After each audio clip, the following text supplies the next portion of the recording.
मुख्यमंत्री पुष्कर सिंह धामी ने बुधवार देर शाम अंकिता भंडारी के माता पिता से मुलाकात की और कहा कि यह मर्डर केस संवेदनशील है। उन्होंने परिवार के कष्ट को समझा और आश्वासन दिया कि माता पिता की मांगों पर जल्द विचार करके आवश्यक कार्रवाई की जाएगी। तो ये तस्वीरें आप देख लीजिए कि उत्तराखंड के मुख्यमंत्री पुष्कर सिंह धामी यहां पर आते हैं, पीड़ित परिवार से मिलते हैं, उनके दर्द को, उनकी तकलीफ को समझते हैं। और जब आप किसी के दर्द को समझते हैं तो आपका खुद का संवेदनशील होना बेहद जरूरी हो जाता है। उत्तराखंड के मुख्यमंत्री पुष्कर सिंह धामी की ये पर्सनैलिटी का पार्ट भी रहा है। बड़े संजीदा किस्म के व्यक्ति हैं और जब आप जिम्मेदार पद पर होते हैं तो जाहिर सी बात है हर पहलू को समझना पड़ता है। और ऐसे में जब आपकी आवाम को किसी बात से पीड़ा है तो वहीं पर वो पहुंचते हैं, उनके साथ में खड़े होते हुए दिखाई देते हैं। ये तस्वीरें आप देख लीजिए। ये तस्वीरें अपने आप में एक आम जनता के मन में हिम्मत और विश्वास दोनों जगाती है।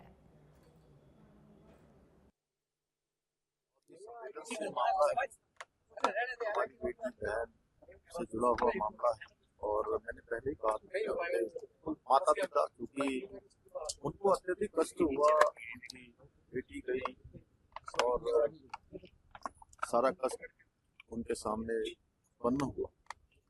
तो मेरा यही मत था कि शुरू से कि मैं उनके माता पिता जिस जांच के लिए भी कहेंगे, इस प्रकार से भी कहेंगे, उन्होंने कल मुझे। हल्द्वानी में कांग्रेस कार्यकर्ताओं ने बांग्लादेश में हिंदुओं पर हो रहे अत्याचार के विरोध में एसडीएम कोर्ट में बड़ा प्रदर्शन किया। विधायक सुमित हृदयेश के नेतृत्व में कार्यकर्ताओं ने जमीन पर बैठकर नारेबाजी की। ये तस्वीरें आप देख लीजिए और भारत सरकार से कूटनीतिक लेवल पर ठोस कदम उठाने की भी मांग की है। प्रदर्शन के बाद कांग्रेस ने एसडीएम के माध्यम से राष्ट्रपति को ज्ञापन भेजकर वहां की हिंसा रोकने और हिंदुओं की सुरक्षा सुनिश्चित करने की अपील की। तो धरने और नारेबाजी की तस्वीरें। जैसा कि हम जानते हैं कि बांग्लादेश में जिस तरीके से हमारे हिंदू भाइयों की लगातार निरंतर हत्या होती जा रही है, उनका शोषण किया जा रहा है, हम लोग आज भारत सरकार से ये मांग करते हैं कि भारत सरकार हमारे जो बांग्लादेश में रह रहे हिंदू हैं उनकी रक्षा करना सुनिश्चित करे। और अगर कोई भी ऐसी कार्रवाई जिससे कि हमारे लगता है कि बांग्लादेश अगर अपनी मनमानी से, अपनी हठधर्मिता से नहीं मान रहा है, तो कहीं ना कहीं पर जिस तरीके से हमारी पूर्व प्रधानमंत्री इंदिरा गांधी जी ने बांग्लादेश के जो टुकड़े किए थे, उसी तरीके से एक और ऐसा मौका इस सरकार को करना चाहिए और निश्चित रूप से एक करारा सबक जो है एक बांग्लादेश को सिखाना चाहिए। यही हम लोगों की मांग है। भारत सरकार चुप्पी साध के क्यों बैठी है, जबकि 1971 में जब आज़ादी मिली थी बांग्लादेश को, तो तब के तत्कालीन प्रधानमंत्री बांग्लादेश के जो थे शेख मुजीबुर रहमान और भारत की सरकार में जब तत्कालीन प्रधानमंत्री इंदिरा गांधी जी थी, उनके बीच में एग्रीमेंट हुआ था कि कभी भी हिंदुओं पे अगर कोई शोषण होगा तो भारत को अधिकार की हस्तक्षेप करे। आज हम भारत सरकार से मांग करते हैं कि वहाँ पे जो हिंदुओं पे, अल्पसंख्यकों पे अत्याचार हो रहा है, उसके लिए अंतर्राष्ट्रीय जो संयुक्त राष्ट्र संघ है उसमें तो आवाज उठाए, इंटरनेशनल कोर्ट ऑफ जस्टिस में भी जाएं, लेकिन साथ ही साथ कड़ी चेतावनी देकर जो ट्रेड और जो हम व्यापार बांग्लादेश के साथ करते हैं उसमें अंकुश लगाने का काम करें, उसे बंद करने का काम करें, जब तक हमारे हिंदू भाई बहन माँ बेटे। रुद्रपुर में गंगापुर रोड शैलजा फार्म स्थित विवादित स्थल पर नगर निगम ने करीब 6 एकड़ सरकारी भूमि को अतिक्रमण से मुक्त कराया। महापौर ने मौके पर जाकर अधिकारियों को दिशा निर्देश दिए और कहा कि आस्था या धार्मिक स्थल की आड़ में सरकारी कब्जा बर्दाश्त नहीं होगा। ये कार्रवाई मुख्यमंत्री पुष्कर सिंह धामी के नेतृत्व में चल रहे अवैध अतिक्रमण विरोधी अभियान के तहत की गई है। मुक्त कराई गई भूमि की घेराबंदी करके जनहित में उपयोग किया जाएगा।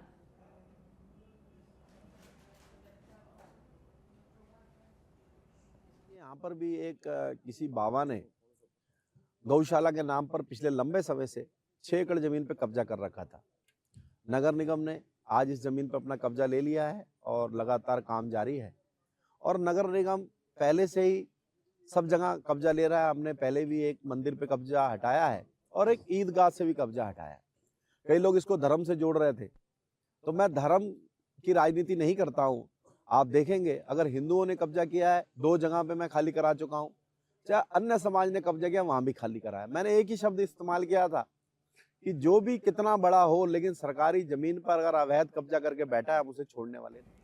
बढ़ते हैं आगे। देहरादून में 9 जनवरी से 11 जनवरी 2026 तक आर्किटेक्चरल एक्सपो का आयोजन किया जा रहा है, जिसमें आर्किटेक्चर, इंटीरियर और कंस्ट्रक्शन इंडस्ट्री से जुड़े नवीनतम ट्रेंड और तकनीकों को प्रदर्शित किया जाएगा। ये 3 दिवसीय प्रदर्शनी rangers college ground cross road Dehradun में आयोजित होगी। एक्सपो का उद्देश्य आर्किटेक्ट और उद्योग के बीच सशक्त और व्यावसायिक संवाद स्थापित करना है ताकि वहां के उद्योगों को राष्ट्रीय पहचान मिले। देवभूमि आर्किटेक्ट एसोसिएशन और लघु उद्योग भारतीय उत्तराखंड के सहयोग से आयोजित इस प्रदर्शनी में architect, interior designer, builder, developers, ठेकेदार और विद्यार्थियों के लिए नेटवर्किंग, ज्ञानवर्धन और व्यावसायिक अवसरों का प्रभावी मंच भी उपलब्ध करवाया जाएगा। तो वही देवभूमि आर्किटेक्ट एसोसिएशन के अध्यक्ष आर्किटेक्ट DK सिंह ने इसे देहरादून के आर्किटेक्ट के लिए एक महत्वपूर्ण अवसर भी बताया।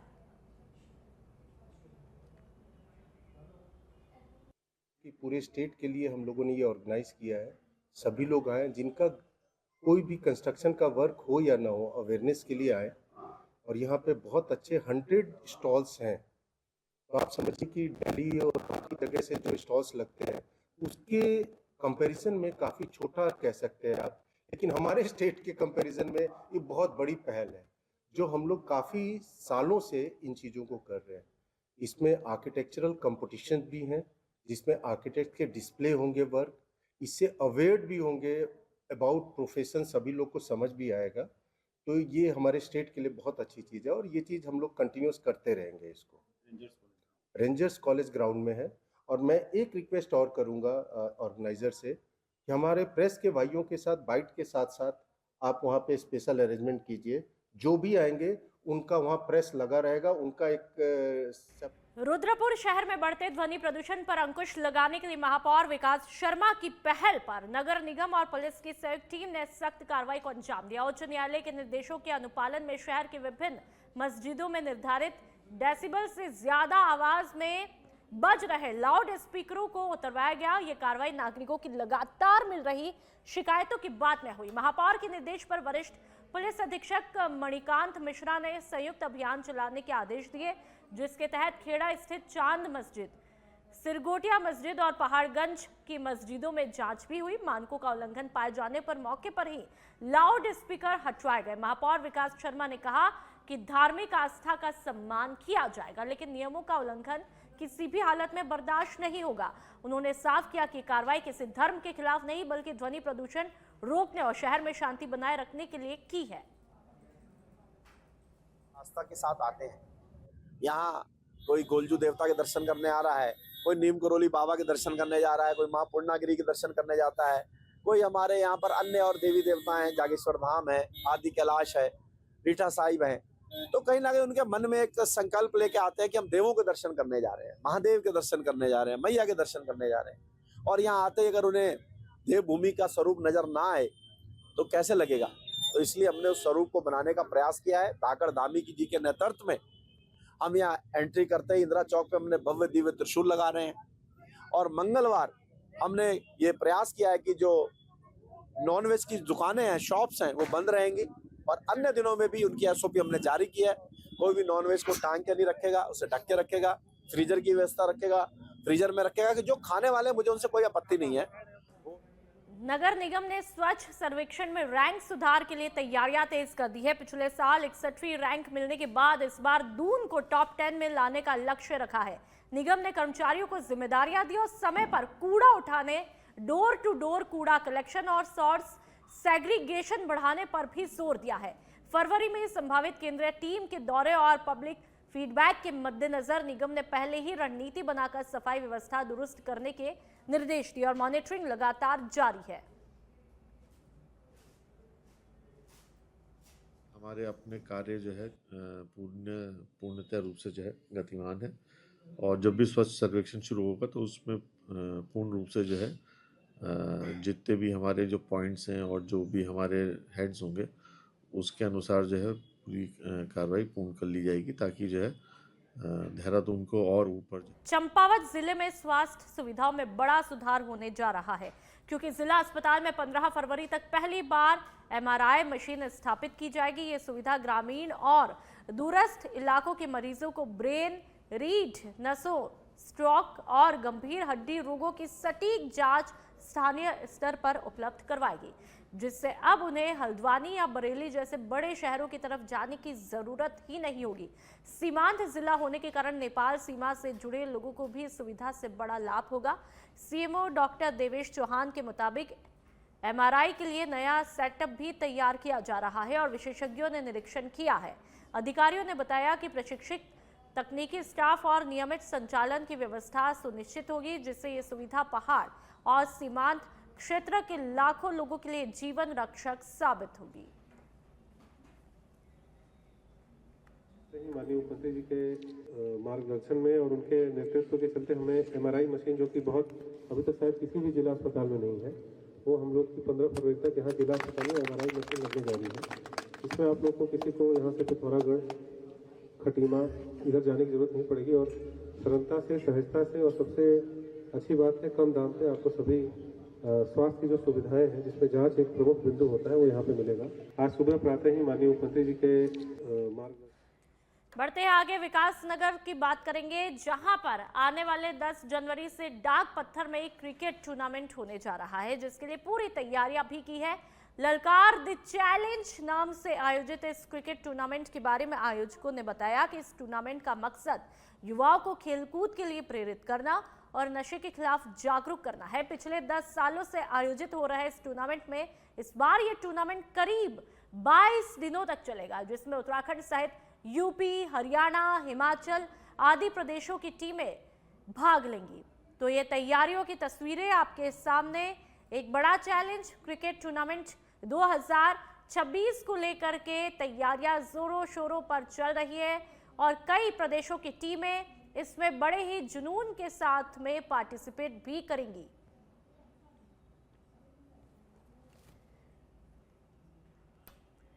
बढ़ते हैं आगे, रुद्रपुर के काशीपुर बाईपास रोड पर नेताजी सुभाष चंद्र बोस चौक का जल्द कायाकल्प होगा।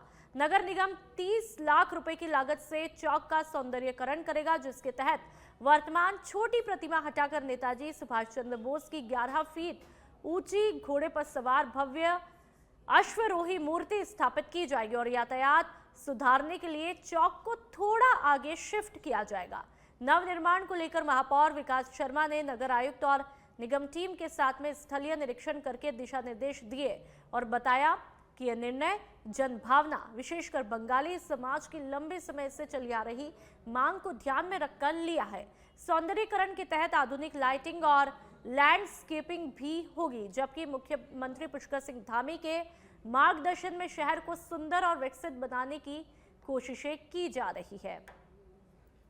के डॉक्टर हेडगवार मार्ग पर स्थित नेताजी सुभाष चंद्र जी की मूर्ति का जो चौक है, वो एक एक्सीडेंटल जोन भी बना हुआ था, जिस पे लगातार हमें शिकायत मिल रही थी कि वहाँ पर एक्सीडेंट जोन बना हुआ है। कल हमारी नगर आयुक्त श्रीमती शिप्रा जोशी और पीडब्ल्यूडी और नगर निगम के अधिकारियों के साथ हमने वहाँ विजिट किया है और हमने उसको सेंटर में स्थापित करने का निर्णय लिया है और उस स्थान पर अभी श्री नेताजी सुभाष चंद्र बोस की 11 फीट ऊंची घोड़े पर बैठी हुई मूर्ति भी लगने जा रही है।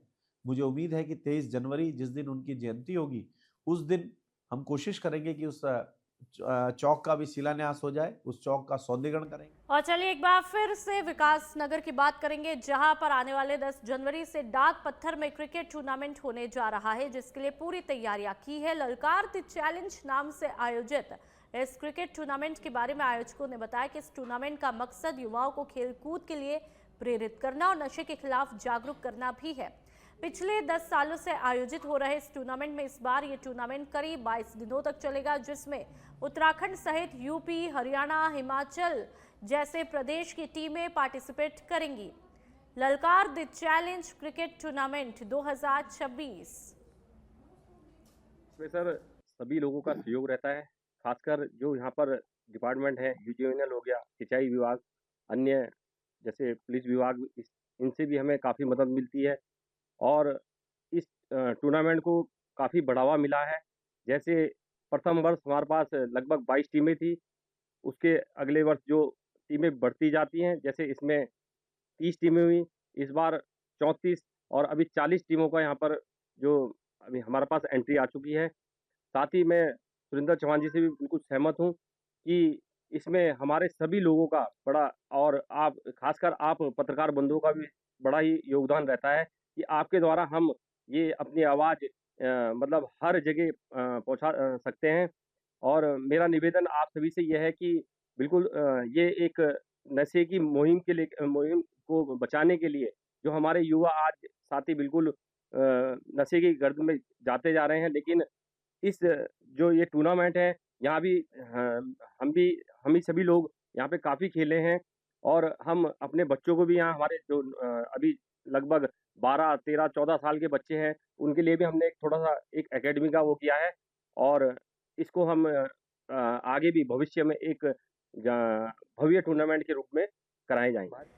रुद्रपुर के काशीपुर बाईपास रोड स्थित नेताजी सुभाष चंद्र बोस चौक का जल्द कायाकल्प किया जाएगा। नगर निगम 30 लाख रुपए की लागत से चौक का सौंदर्यीकरण करेगा, जिसके तहत वर्तमान छोटी प्रतिमा हटाकर नेताजी सुभाष चंद्र बोस की 11 फीट ऊंची घोड़े पर सवार भव्य अश्वरोही मूर्ति स्थापित की जाएगी और यातायात व्यवस्था सुधारने के लिए चौक को थोड़ा आगे शिफ्ट किया जाएगा।